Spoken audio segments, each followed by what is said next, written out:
天山在成为天山之前，曾经是什么？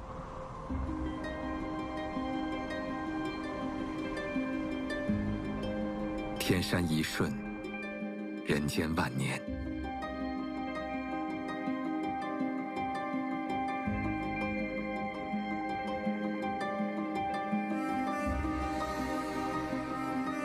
2000多年前，张骞凿空西域，走进未曾谋面的世界。自此，群山间驼铃经久不息。斗转星移，同样的地理坐标，风景已不同从前。天山北坡，充满活力的城市群拔地而起。乌鲁木齐、克拉玛依、石河子、昌吉、沙湾，组成了新疆经济发展的重要引擎。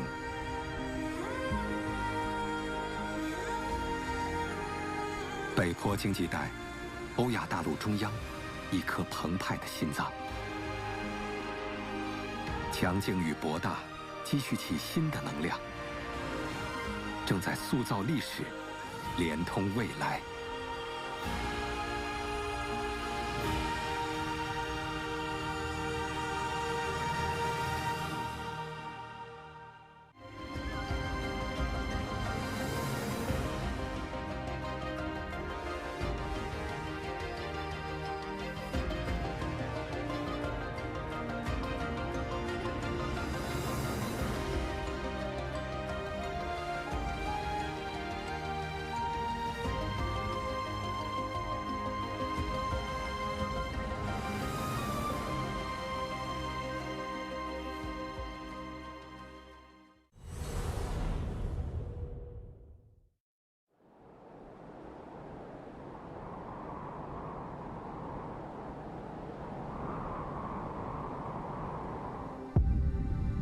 博格达峰曾是一片汪洋大海，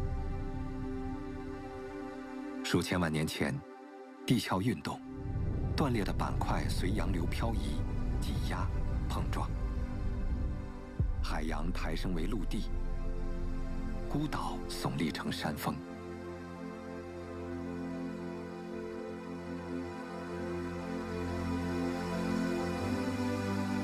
博格达主峰海拔5445米，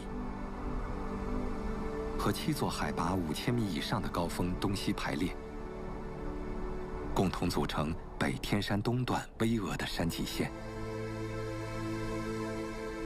雪峰逶迤，发育出冰川。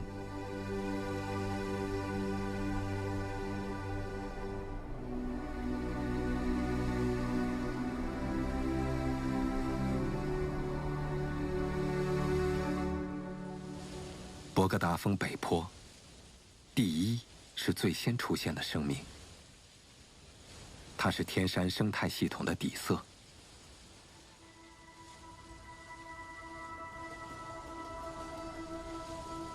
有了第一，双线巴蜗牛终于活了下来。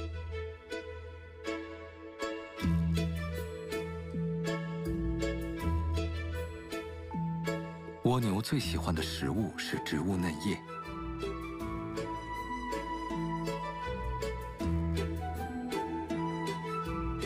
高寒山地，青黄不接的早春，第一成为蜗牛唯一的救命粮。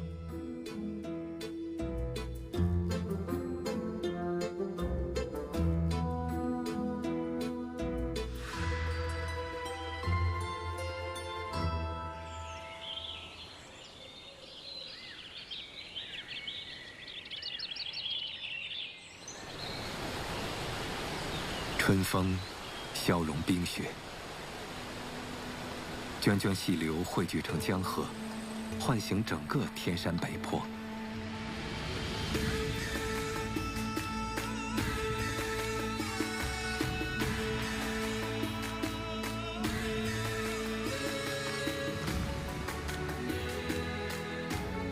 匍匐了一个冬天，此刻借春风之力，第一终于可以伸个懒腰。这也是植物猎人的狩猎时刻。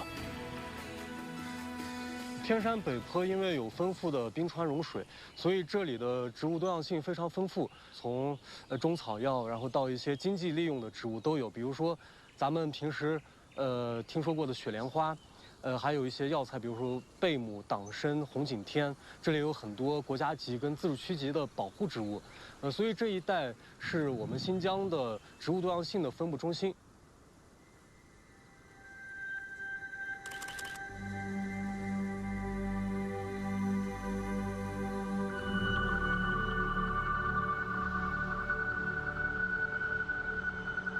即便落雪时，博格达峰都会长出传奇之花——天山雪莲。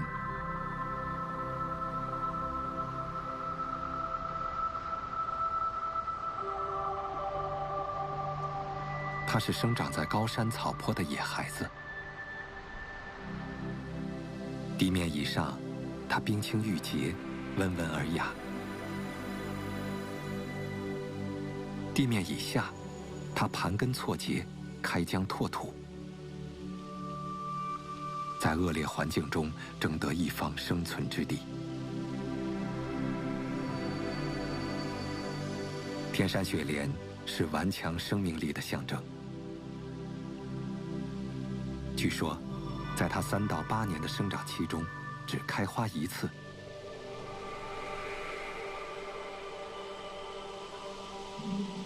它以坚韧不拔的意志，克服了严寒、缺氧和贫瘠的土地，绽放生命的奇迹。没有人能够改变天山雪莲的梦想，除了阳光。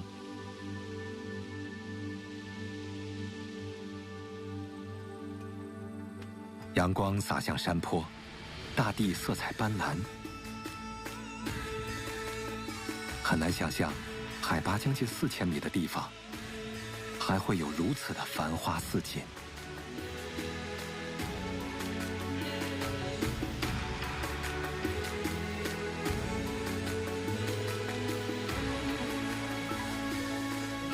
天山孕育旺盛的生命，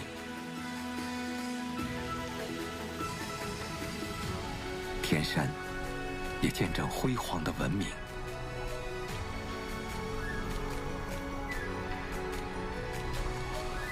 目光越过博格达峰，一座大城赫然浮现。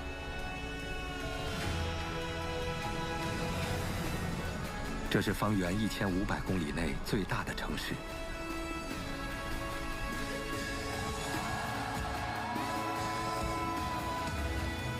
乌鲁木齐，亚洲的地理中心，离最近的海洋大约2000多公里。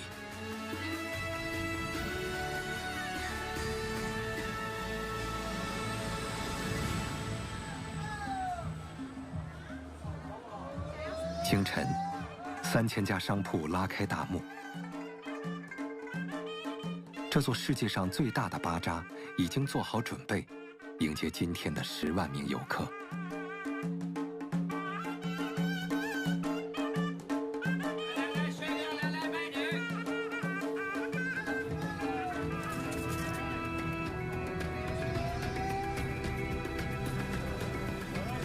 烤肉与馕，先下手为强，拿下你饥肠辘辘的胃。麦西热府紧随其后，与你的灵魂共舞。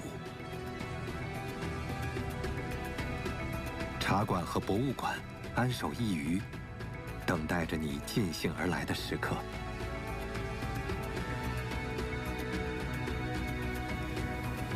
人流熙攘和热闹非凡，已经不足以形容这座10万平方米的集市。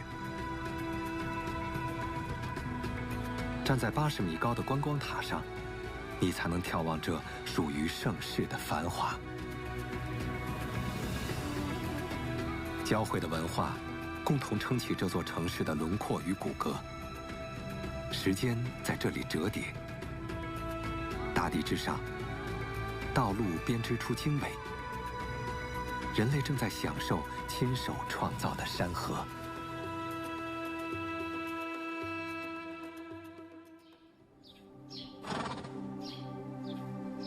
汗血宝马，历史的传奇。在丝路历史上，它不仅是最昂贵的奢侈品，更是文明互动的方式之一。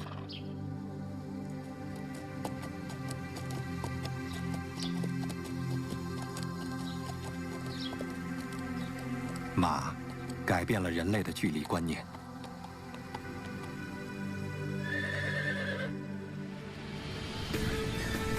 即便不再作为主要交通工具，汗血马隆起的肌肉、飘逸的鬃毛，仍能激发对历史的想象，对追风的冲动。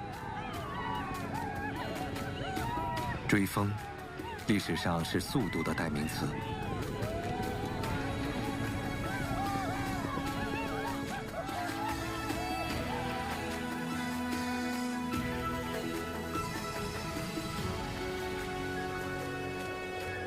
明月出天山，新疆山河的苍凉壮阔，让人们对速度的渴求更加强烈。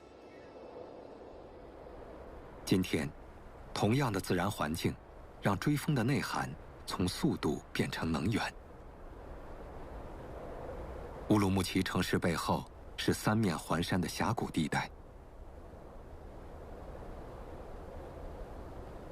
来自吐鲁番盆地和准噶尔盆地的季风，被高耸的天山山脉挤压，由此产生的峡管效应，造就了达坂城年250亿千瓦时的风能蕴藏。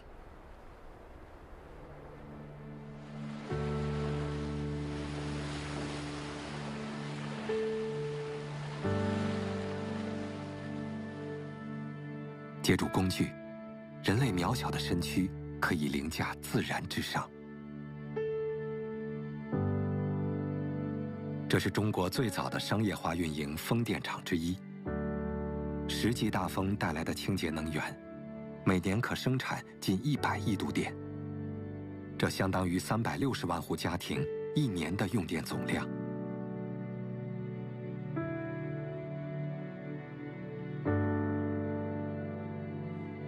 澎湃的动力，借助一条江电外送的空中高速，正在连接达坂城与重庆。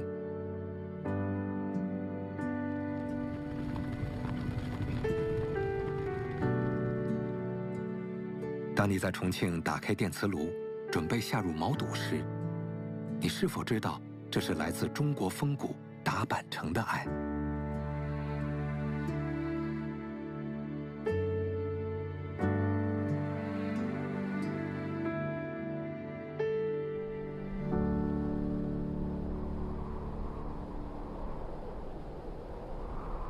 其实，天山从未安静过。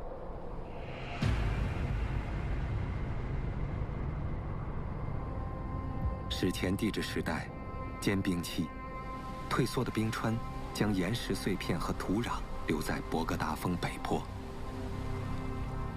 这些冰器物铸成天然堤坝，冰器湖由此形成。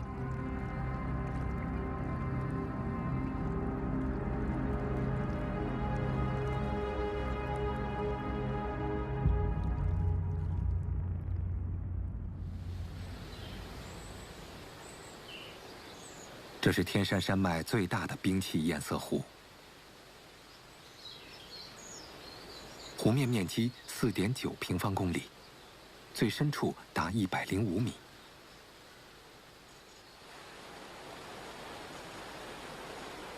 它还有一个世人熟悉的名字——天山天池。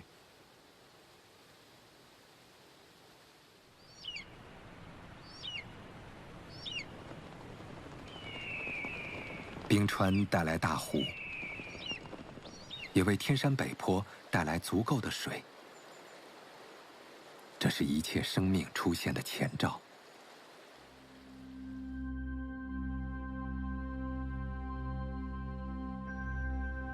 冰川水源是北山羊赖以生存的基础。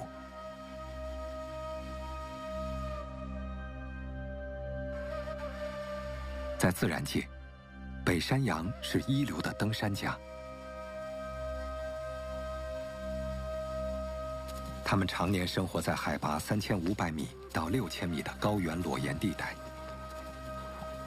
即便在近乎垂直的岩面上，也能奔跑跳跃。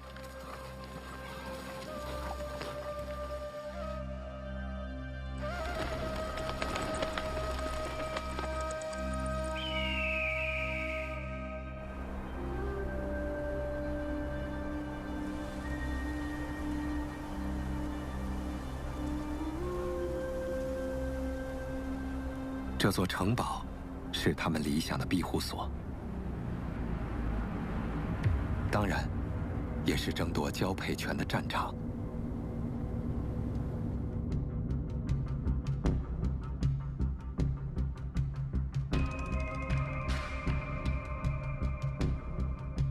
在不足1平方米的崖壁上，稍有不慎，就会粉身碎骨。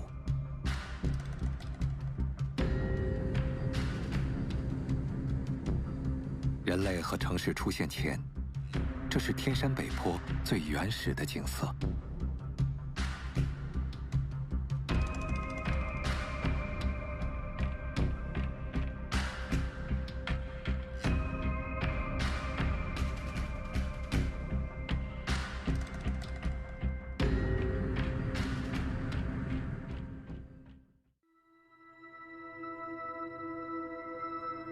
不论是动物还是植物，它们的能量来源都是炽热阳光。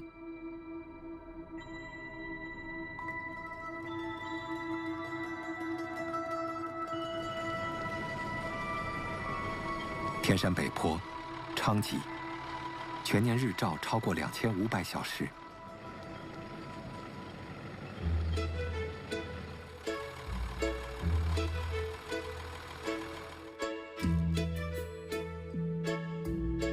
15摄氏度以上的昼夜温差，让糖分在番茄心中充分累积。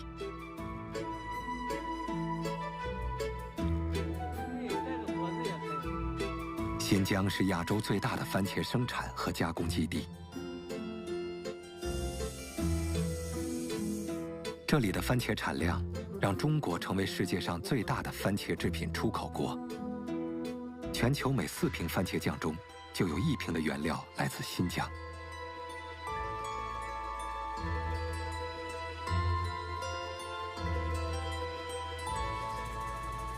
如果说农耕让人类走进文明的话，那么工业化大生产让田野成为城市的一个车间。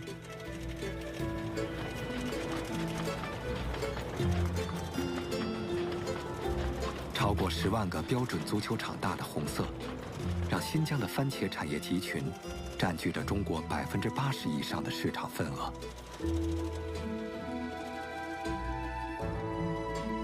装入卡车，距离番茄成为番茄酱只有1步之遥。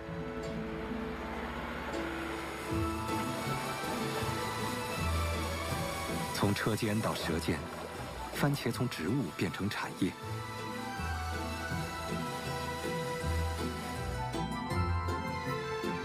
这一抹红色，调剂着数亿人的味蕾和餐桌。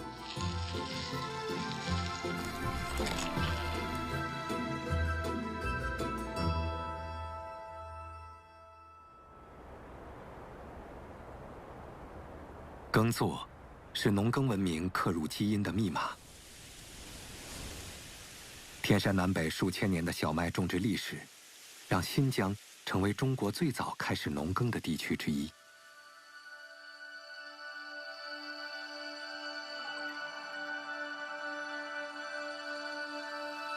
盛夏，天山北路，江布拉克再次翻滚麦浪。这里是中国规模最大的山地旱田。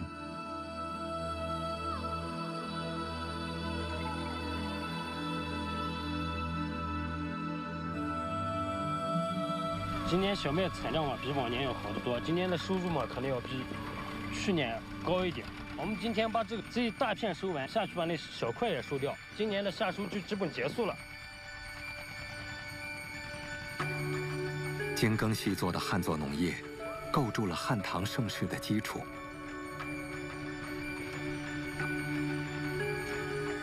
中原传入的耕作技术，唐代在天山脚下滋养出壮丽的城市。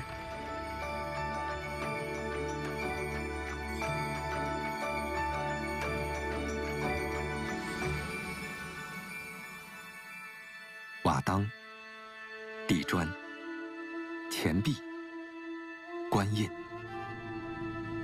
一铲一敲间，一座故城渐渐浮现。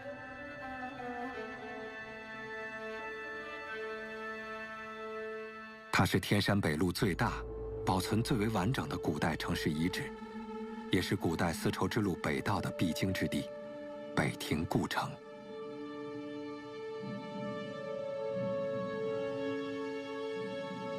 整个北庭故城遗址呢，是在这个东天山北坡条件最好的一个地方。为什么呢？就在这个吉木萨尔县，它这非常重要。它是在唐代的时候跟安西都护府南北配合，是我们唐代中央政府维护西域安定团结、丝绸之路畅通的军政设置。它不是一个孤城，我们现在当然是在最大的这个核心城市里面。这还是一个牙齿，可以测一下年，测一下年对。自唐至元，北庭故城一次次修筑，一次次扩建。作为文明的堡垒，它守护着丝路北道几个世纪的繁荣平安。守城的日子终归寂寞。北风卷地百草折，胡天8月即飞雪。1200多年前，安西北庭节度判官岑参感到了寂寞。但是，天山的奇幻，也让他随口一唱就是“忽如一夜春风来，千树万树梨花开”。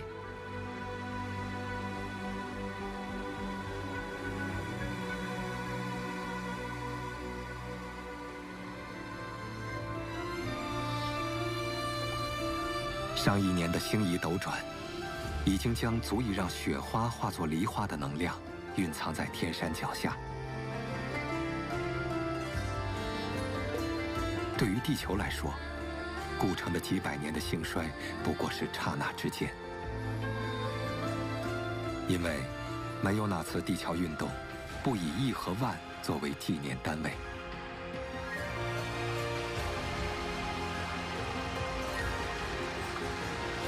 1万年前，来自天山的河流，在准噶尔盆地汇聚成湖泊。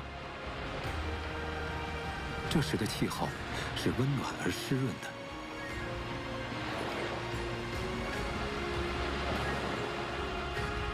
植物生生不息，凋落于死亡，化为湖泊和沼泽深处的泥炭层。构造活动继续，盆地持续下沉，更多的沉积物覆盖在植物遗体之上。在深部高温高压环境下，最终转化为煤炭。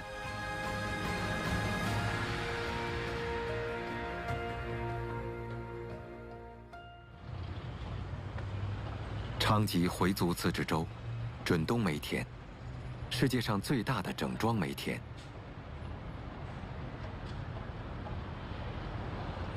长达220公里的戈壁下，蕴藏着3900亿吨煤炭资源，储量足够中国使用100年。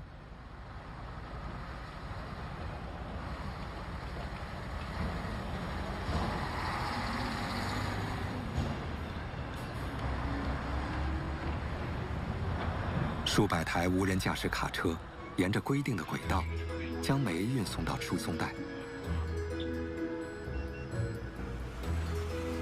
经过2次破碎后，大小不超过50毫米的煤块，将通过输煤廊道直达电厂。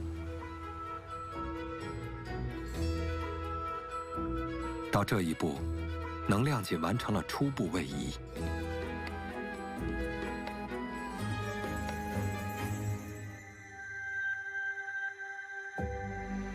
这是一条横跨3000多公里的电力大动脉。戈壁腹地的煤炭，通过这条空中廊道，以电的形式源源不断地输送到华东。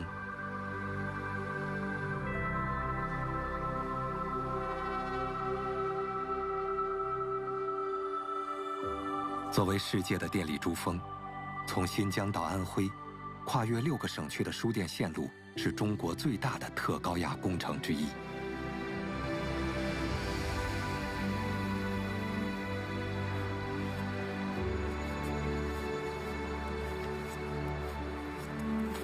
每天，借助大国重器输出的澎湃动力，相当于1.33亿户家庭1年的生活用电。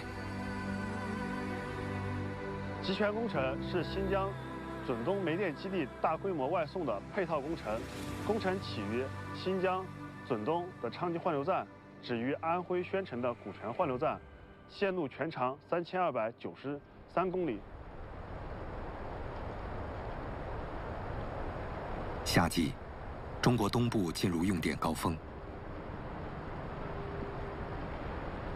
检修、排查、监测，所有人都在为一个重要时刻做准备。也许明天，他们就会接到增加输电量的调度通知。2010年，新疆第一条江电外送通道诞生，迈出与全国能源互联的第一步。今天，已有4条超级电力通道建成，它们串联全国22个省区市。当新疆和全国以这种方式血脉相连时，新疆的极致，在地理人文之外，增添了经济内涵。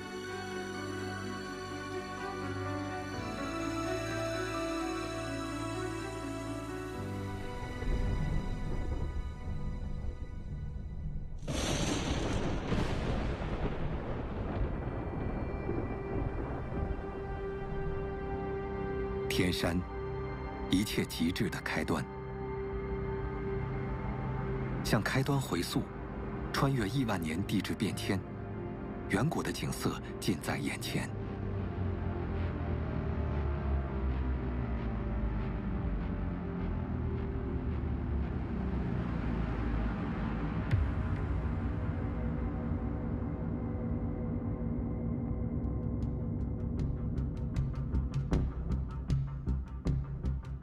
这是中国最长的侏罗纪山脉。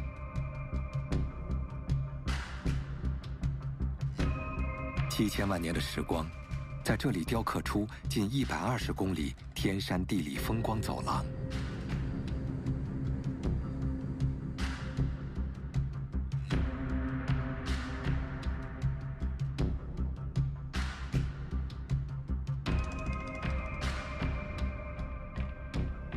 走廊上留存中国规模最大的生殖崇拜岩画——康家石门子岩画。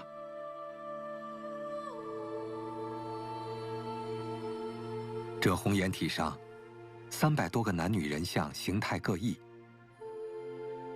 大者过人，小者数寸。男性魁梧健壮，女性细腰丰臀。生殖的图腾被夸大再夸大。对生命的执着，让人们在最不可能的地方留下印记。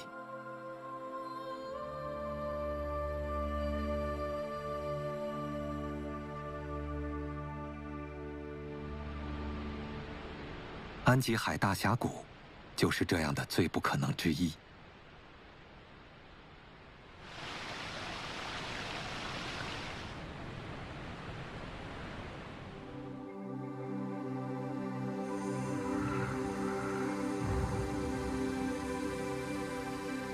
在这里，大地裸露着肌理。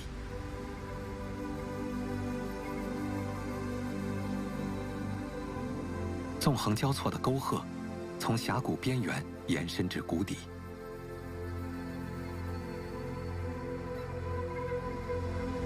峡谷底层，变状的安吉海河支流，日复一日的切割、琢磨，以万变应对不变。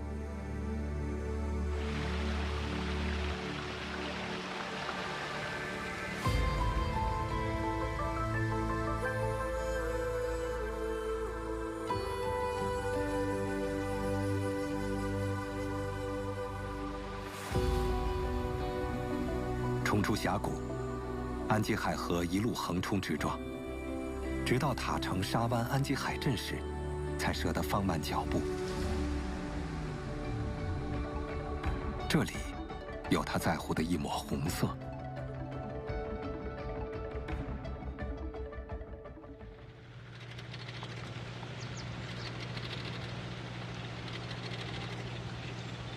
河流让天山北坡的这片土壤变得肥沃而疏松，辣椒根茎得以快速运输营养。炽热的阳光，极致的温差，天山冰川融水将这里打造成新疆辣椒的主要产区。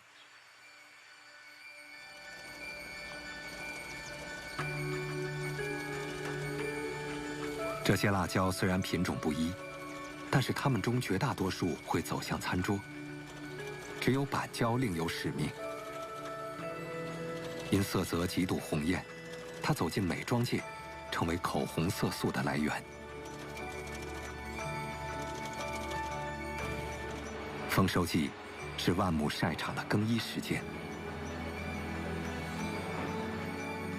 从高空俯瞰，盛满干辣椒的包装袋码成一道道或白或彩的线，与辣椒晒场的一片片红，共同勾画出一幅绝美的戈壁风景画。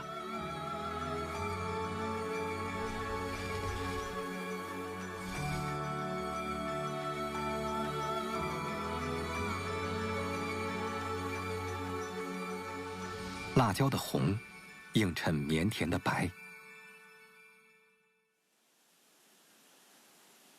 9月，棉花吐絮，10合色的棉农要赶在月底前将棉花全部采收。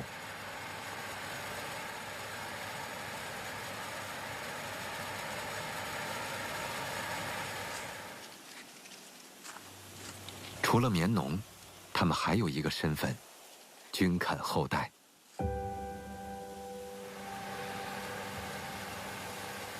70多年的屯垦生活，他乡早已是故乡。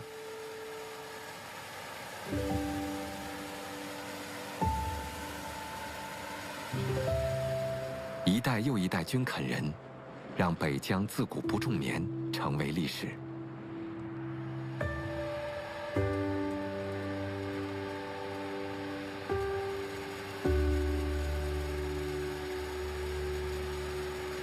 今天，新疆出产了中国90%的棉花，为数亿人提供了温暖。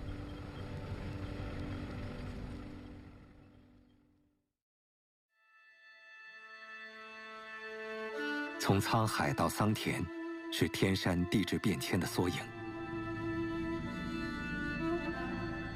在成为山脉前，天山是海洋。在古生代和中生代期间，一片汪洋覆盖现今的亚洲中心区。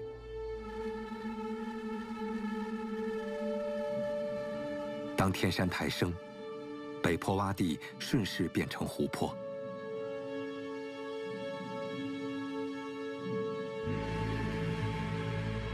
乌尔河剑龙、蛇颈龙、准噶尔翼龙栖息在湖畔茂密的森林里。又一次，地壳剧烈变动，恐龙淹入尘埃，森林规划成石。这一次，天山北坡的湖泊都变成了陆地瀚海。地质学家叫它戈壁台地。台地之上，保留着远古地质变迁时的荒凉、浓烈和炙热。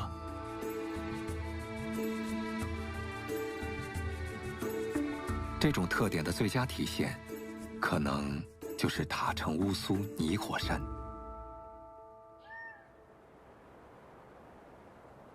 这里是观察天山活力的最佳观测点。地质学家在方圆200米范围内发现了90多个泥火山喷发口。时至今日，它们当中约有40个仍在喷发。目前我们对白杨沟和哀七沟的5座泥火山进行了远程动态红外线监控。我们监测的泥火山呢，主要是监测它冒泡的频次、泥浆喷涌量的多少，以及泥火山口溢出气体流量的多少。然后根据这个测值呢，我们作图分析，以此来研判地震发展的趋势。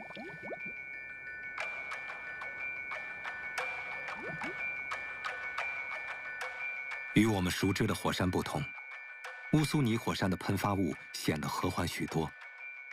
泥浆如同沸水，这是气体在随泥浆涌出地表。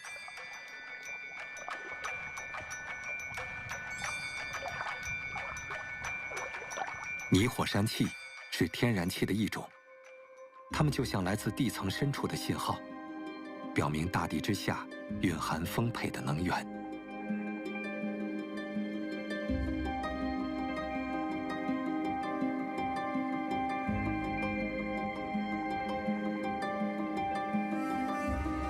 准噶尔盆地，每一块岩石都记录着时间的痕迹。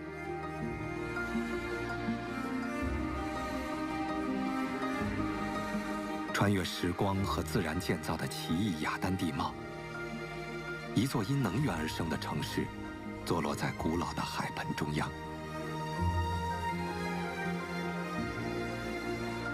克拉玛依从诞生起就因石油著称。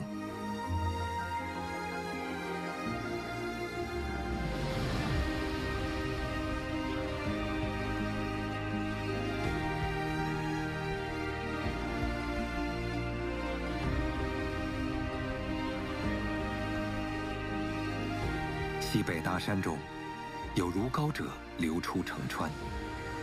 这是大约1500年前魏书对新疆石油的记载。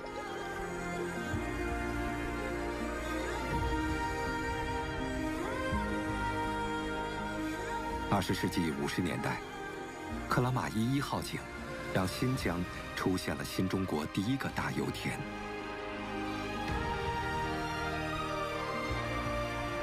这座小小的油井是克拉玛依石油工业的起点，也是克拉玛依这座城市的原点。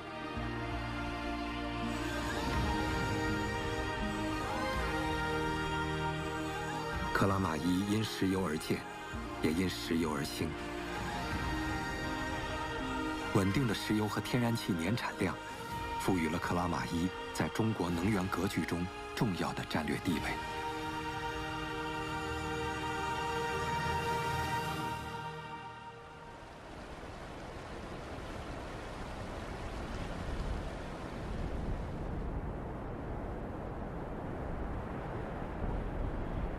现在是中午1点钟，这个我的体感温度啊已经超过了40度，就算现在这个风啊吹的也是热风，就像一个火炉里面。现在警场正在做这个放井架前的准备工作，下一步呢我们就要把这个52米的这个钻机啊要放倒，进行地面的一个设备的一个拆甩。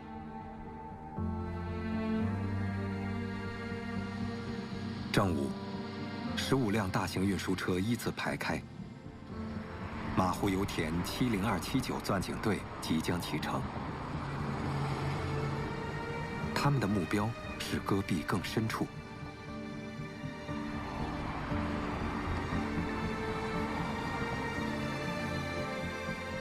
马湖油田，准噶尔盆地10亿吨级大油田，世界最大的致密砾岩油田。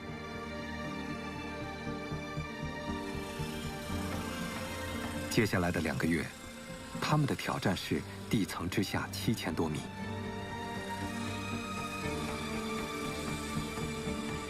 钻头每向下1米，难度以几何倍数猛增。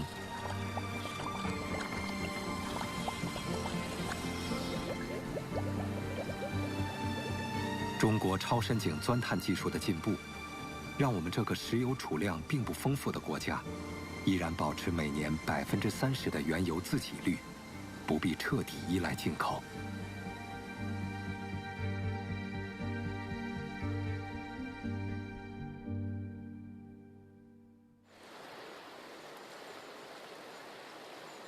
天山北坡，黑色的是石油，而白色则属于盐湖。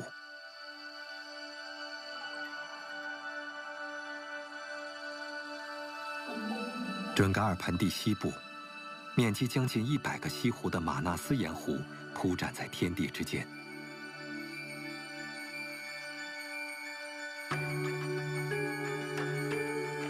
9月，盐湖长出晶莹剔透的盐花，这是卤水的结晶。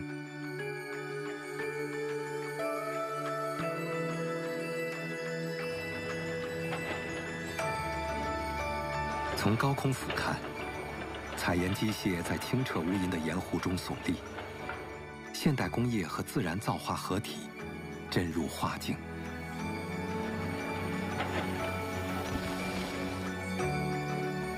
玛纳斯盐湖原盐储量达18.4亿吨，原盐伴生芒硝、钾盐、溴、镁、硼等矿藏，是新疆大地上资源条件最好、储量最丰富的盐湖。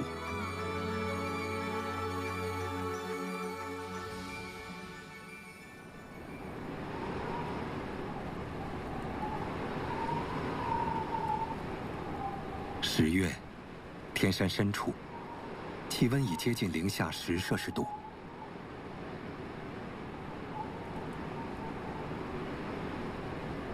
乌鲁木齐100公里外，天格尔峰已成雪岭。4562米的海拔，相对平缓的坡度，让天格尔峰成为登山者的理想训练场。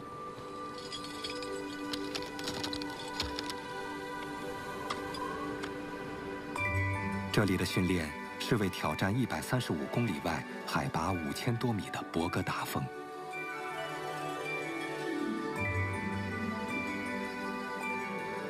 天格尔峰北坡悬挂着世界上距离海洋最远的冰川，1号冰川在天山度过480万年的时光，它和周围近100条现代冰川组合出巨大的固体水库。在西风环流下，水库成为天山深处的湿岛。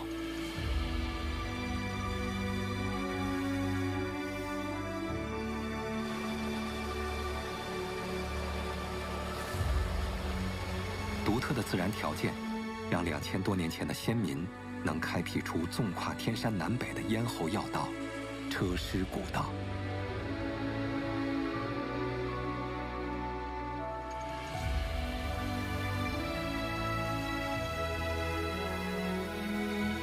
千年间，从古道跨越天山的无数军士和商旅，也许不会想到，未来，一条崭新的通道将洞穿天山厚重的躯体。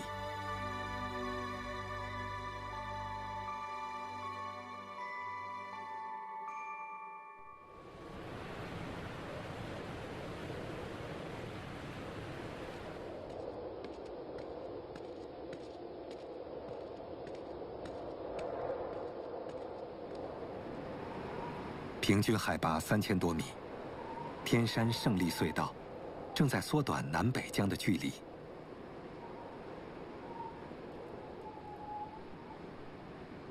作为世界最长高速公路隧道，胜利隧道全长22.13公里，沿线要跨越16个地质断裂带和高地震烈度区。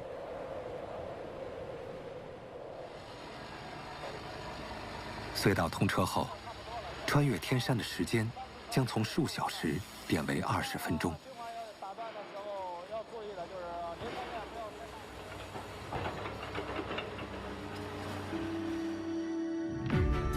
道路缩短距离，距离的改变可以让人们将更广阔的空间收入胸襟。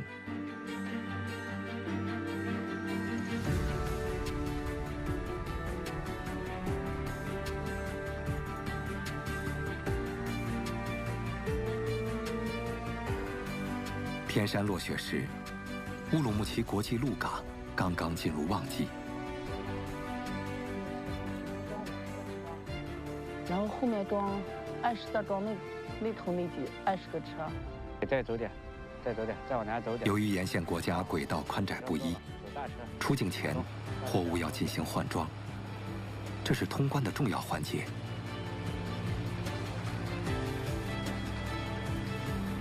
1天之内，物流人员要完成相当于一个大型港口的集装箱吊装。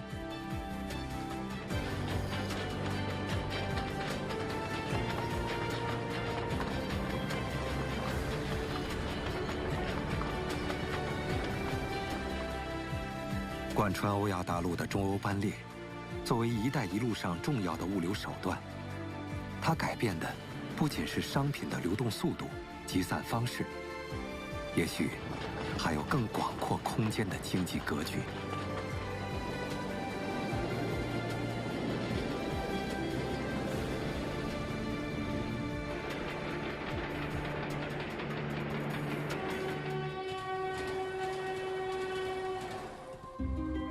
新疆，从帝制年代起，变革进取就是永恒的主题。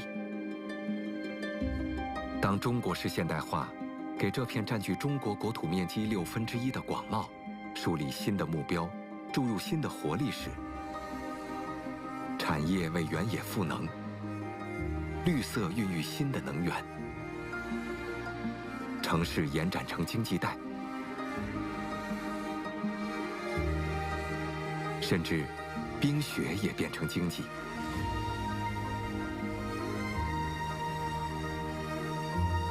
乌鲁木齐城南38公里，世界上最温暖的5S 级滑雪场，一场冲破极限的角逐正在上演。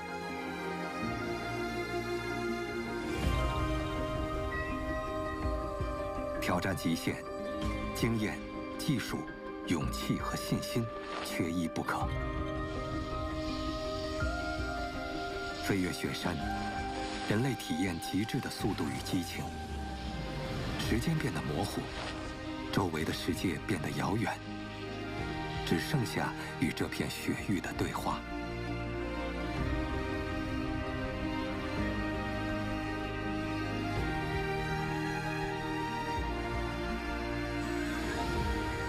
天山在成为天山之后，重塑山河。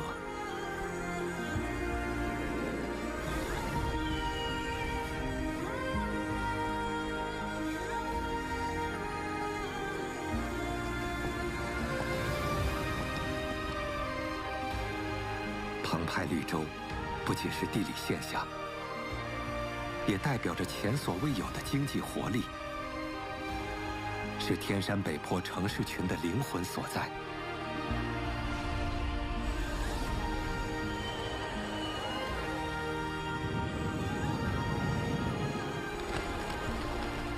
新疆的未来，正如那极致的山河，宏伟而不可限量，注定超乎我们的想象。